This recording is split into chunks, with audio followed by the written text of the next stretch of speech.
Era un largo día de verano del 2010, donde en el largo río que recorría media España llevaba hasta la desembocadura de la mar todo lo que había arrastrado por su camino. Justo allí, en la desembocadura, empieza esta historia. Retrocedemos 15 días antes del terrorífico suceso que heló la sangre de un mecánico y su hijo al plantar las cañas de pescar en la orilla de la playa. Estamos situados en un idílico lugar del delta del Ebro, donde centenares de arrozales envuelven este paisaje y todo lo que da la vista. Las gaviotas, flamencos, tórtolas o otras aves invaden todo el terreno dando un toque de color al verde arroz al crecer. Un lugar donde se ve pasear la gente de más de 60 años en bicicletas para ir a comprar y donde la gente que posee coche hace sonar los claxones cuando se cruza con algún amigo o vecino que conoce. Un pueblo donde la gente habla claro, aunque con un acento catalán diferente al resto. Lugar de turismo, pesca, deporte y de las conocidas baldanas o morcillas de arroz y piñones, como se conocen en el resto de España.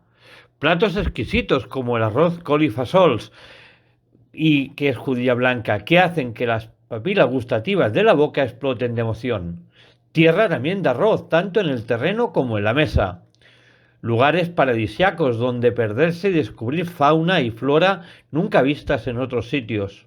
Un río Ebro que mezcla el agua salada y de la mar y el agua dulce de las montañas, donde habiten en él peces de las dos aguas, por ejemplo, lubinas y enormes cirulos. Pero más allá de este fantástico paisaje, vamos a contaros una historia que seguramente os pondrá los pelos de punta, y cuando volváis a la playa miraréis entre la arena. Volvamos ahora a ese día donde José y su hijo Mario salieron de su casa después de haber desayunado un vaso de leche con galletas el niño y un bocadillo de tortilla de patatas el padre. Vivían a pocos kilómetros de donde pescaban, concretamente en La Ampolla, un pueblo muy cerca de donde siempre iban a pescar, que era la playa de la Marquesa o el Fangar, en Deltebre. Padre e hijo con ilusión prepararon el salabre, que es un palo con un aro de hierro y una red por si hay que rescatar algún pez del agua que venga mal enganchado en el anzuelo. Prepararon también la caja de anzuelos, donde al abrirse tenían 2 pisos con plomos, señuelos y boyas para la caña. También cogieron un par de cubos, 2 sillas, una mesa, las 3 cañas que usaban siempre, para también coger un par de bocatas y unas bebidas en una nevera portátil. Y por último, un par de latas de gusanos para cebo. Seguidamente, cogieron su coche, un 4x4 con doble cabina, un pick-up de color azulado tirando oscuro. Subieron todos los arreos en el maletero y los dos besaron a su madre y esposa antes de marchar. A los pocos kilómetros de rodar, pararon en una gasolinera para repostar combustible y comprar una bolsa de patatas que exageradamente pedía el niño.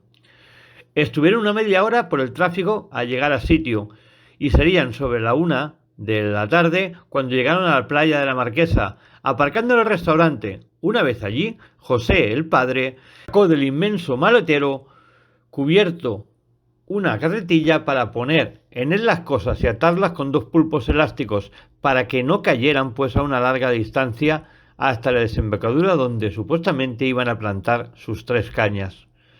Después de un largo trayecto, andando por la húmeda arena a través de la orilla de la playa, llegaron a su sitio.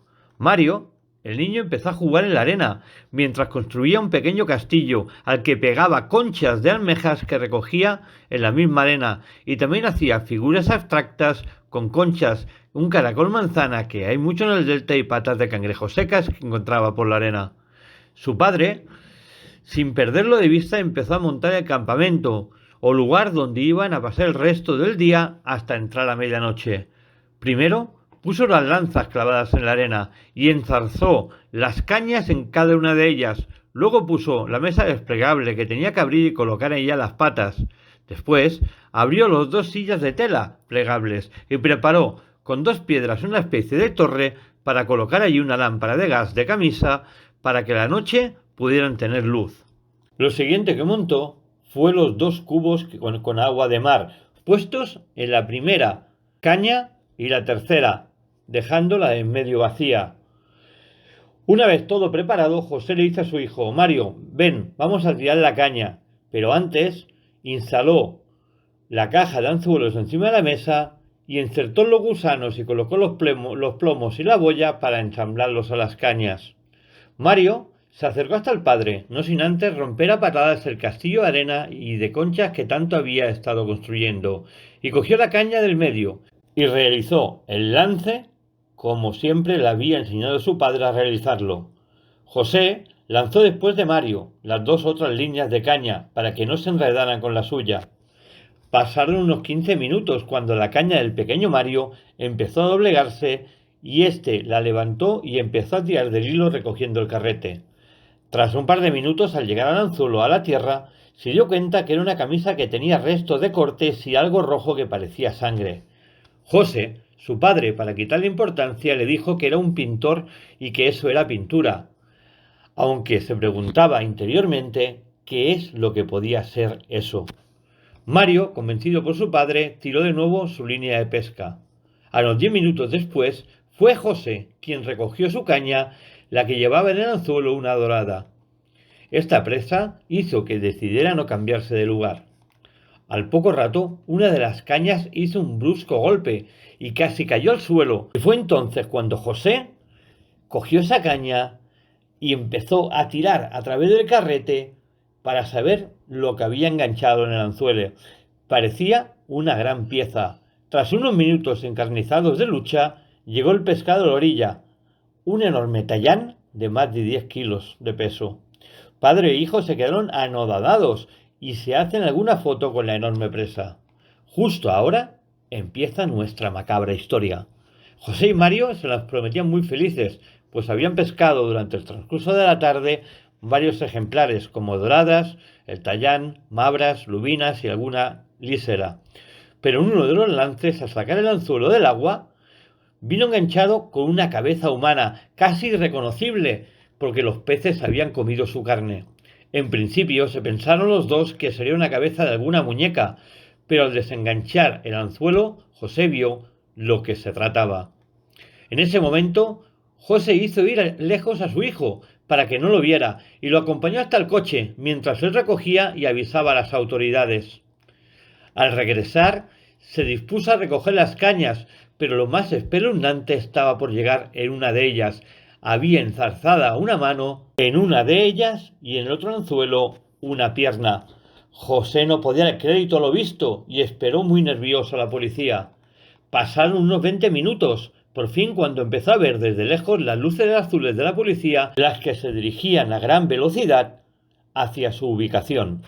Al llegar allí y explicar lo sucedido, la policía, tras ver los restos humanos, decidió llamar a los servicios de buzos de salvamento marítimo, los que llegaron a la zona en helicóptero y sin pasar más de 10 minutos ya estaban preparados para sumergirse en la mar.